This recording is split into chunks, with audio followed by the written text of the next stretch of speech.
अस्सलाम वालेकुम दोस्तों, मैं हूं उमैर अदीज़ और आप देख रहे हैं यू आर अदीज़। आज हम आए हैं हरीश चंद कॉलेज जो कि महात्मा गांधी काशी विद्यापीठ से एफिलिएटेड है। यहाँ पे इलेक्शन हो रहा है, 4 मार्च को यहाँ का इलेक्शन है। लेकिन उससे पहले बहुत सारे बवाल दिख रहे हैं यहाँ पे। आपने फेसबुक पे शायद देखा होगा, अगर नहीं देखा तो आप आज का वीडियो देख लीजिए, आपको पता चल जाएगा कि आखिर यहाँ पे जो इलेक्शन से रिलेटेड जो बवाल हो रहा है वो क्यों हो रहा है। आज हमारे साथ हर्षिता गुप्ता जी हैं जो अध्यक्ष पद से हैं, विपुल सेठ जी हैं जो कि महामंत्री पद से हैं और कई स्टूडेंट्स हैं। इनसे ये जानेंगे। सबसे पहला मुद्दा तो हमारा ये है कि आखिर कॉलेज में जो इलेक्शन हो रहा है उस पर इतना बवाल क्यों हो रहा है। और दूसरा मुद्दा आपको पता होगा कि हैशटैग मोदी रोजगार दो ट्रेंड कर रहा था ट्विटर पे। उन सारे मुद्दों पर सवाल करेंगे। तो हर्षिता जी, सबसे पहला सवाल, मैंने फेसबुक पे एक वीडियो देखा, आपके खिलाफ लोगों को भड़काया जा रहा था या जो भी हो रहा था वो उस वीडियो को देख के मुझे समझ में नहीं आया कि आखिर क्या हो रहा था। इस पर आप क्या कहना चाहेंगे? मेरा पिछले वर्ष भी संघर्ष रहा है और मुझे पिछले वर्ष भी बैठाने की कोशिश की जा रही थी और मेरा नामांकन रद्द हो गया। और इस वर्ष भी सभी लोग जुट होकर मुझे बैठाने की कोशिश कर रहे थे और ये मुझे भी नहीं समझ में आ रहा है मुझे ही क्यों टारगेट ले रहे हैं। रीज़न क्या बता रहे थे वो? कुछ रीज़न बता रहे थे? रीज़न मैंने भी पूछा, बहन से कुछ गलती हो गया, ऐसा क्या हो गया कि आप मुझे बैठाने की कोशिश कर रहे हैं। लेकिन लोगों ने कहा कि इस लड़की को हम चुनाव नहीं लड़ने देंगे, उन्होंने ये बात बोल दी।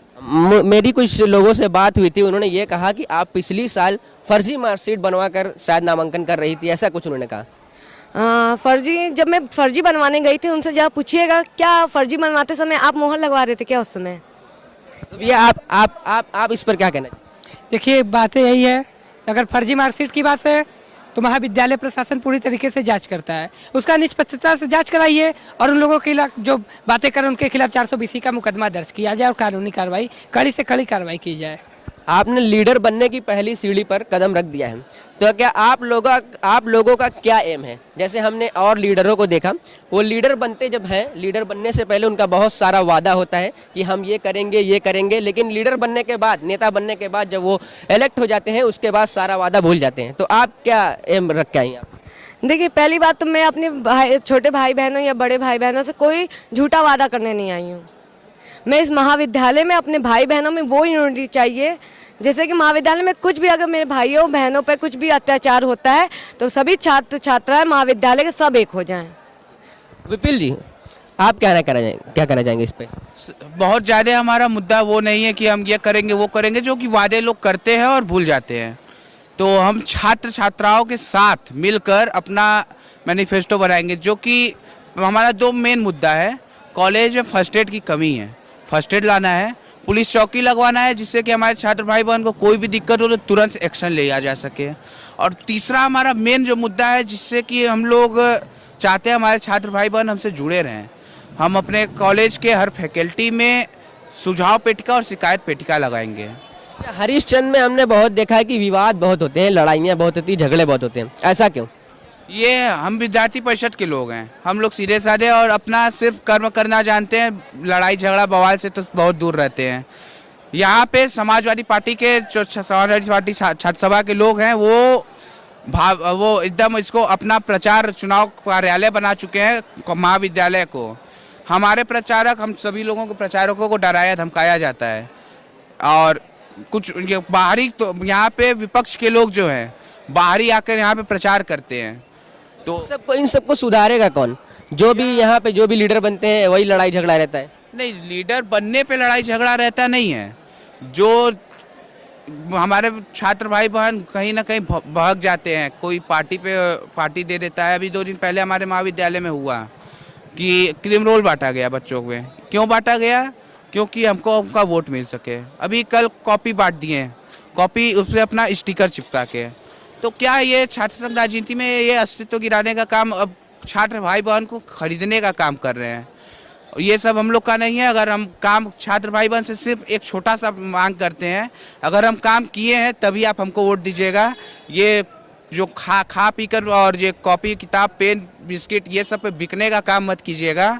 और जहाँ बात है विवाद की, तो कहीं ना कहीं हमारी गलती है, हमारे भाई बहन की या हम सभी लोगों की, दोनों गलती, क्योंकि एक तरफ से नहीं होती है, दोनों तरफ से हो जाती है कि वो कहीं ना कहीं समझने में मिस्टेक कर देते हैं। तो वो हमसे एक छोटा सा, अगर आपके माध्यम से भाई बहन से निवेदन है कि भाई बहन जिसको भी आप लोग वोट दीजिएगा उनके बारे में एक बार जानकारी ज़रूर लीजिएगा। अभी 4 मार्च को चुनाव होना है। तो क्योंकि हर्षिता जी, आपको क्या लगता है 4 मार्च को क्या होगा? मैं तो नहीं बता सकती हूँ, लेकिन यहाँ इतना है कि अपने महाविद्यालय के सभी भाई बहनों पे मुझे पूरा विश्वास है कि वो जो भी निर्णय लेंगे, जो भी जिसे भी वोट करेंगे, वो सही ही होगा। चलिए, ये हो गया एक मुद्दा। अभी हम स्टूडेंट से भी जानेंगे कि वो किसको इलेक्ट करना चाहते हैं। दूसरे मुद्दे पे आते हैं कि अभी 2 दिन पहले ट्विटर पे ट्रेंड कर रहा था कि #मोदी रोजगार दो, जो कि एसएससी के रिजल्ट पे बात हो रही थी। कहा जा रहा है स्टूडेंट्स का कि जो 19 फरवरी को रिजल्ट आया है उसमें बहुत सारी धांधली की गई है।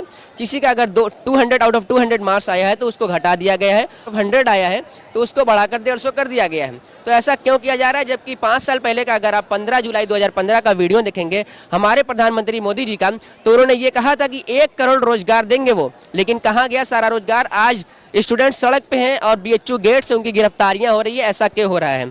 आप ABVP की हैं तो आपको ज़्यादा पता होगा कि हमारे प्रधानमंत्री मोदी जी ने क्या वादे किए थे और क्या रिजल्ट आ रहा है। इस पे क्या कहना चाहेंगे आप?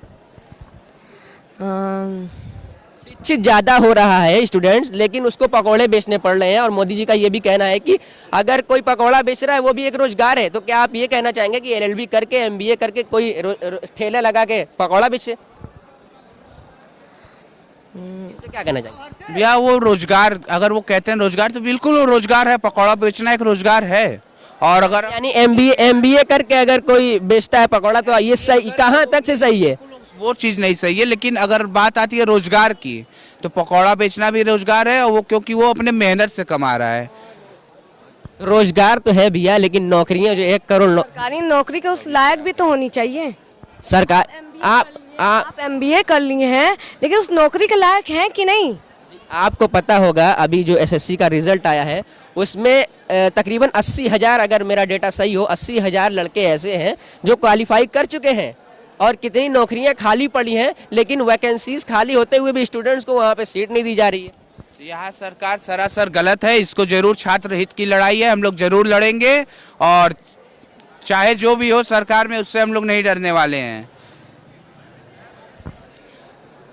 अच्छा, एक सवाल और लास्ट सवाल ये करना था कि हमारे इंडिया में पिज़्ज़ा वाला ये वादा करता है कि हम 30 मिनट में डिलीवरी कर देंगे, लेकिन SSC का जब गवर्नमेंट आने लगती है तो वादे किए जाते हैं कि हम आपका एग्ज़ाम कराएंगे, इतनी नौकरियां आएंगी। जब गवर्नमेंट बन जाती है तो उसको टाला जाता है और एग्ज़ाम नहीं कराया जाता। लेकिन एग्ज़ाम हो भी जाता है तो रिज़ल्ट नहीं आते, और रिज़ल्ट आ भी जाता है तो उनको सीट नहीं मिलती। ऐसा क्यों होता है भैया? इसमें कहीं ना कहीं हमारे शासन और प्रशासन दोनों की गलती है। अगर ये ऐसी बात है तो हम लोग ज़रूर इसके लिए लड़ा जाएगा और अपने छात्र भाई बहन के लिए लड़कर इसकी आवाज़ बुलंद की जाएगी। और ऊपर से नीचे तक सारे जगह हम लोग एक एप्लीकेशन लिखेंगे, एक पत्र लिखेंगे, जिससे कि इस पर चर्चा हो सके हर जगह से अपने छात्र भाई। क्योंकि हम अकेले लिखते हैं तब नहीं होता है कुछ।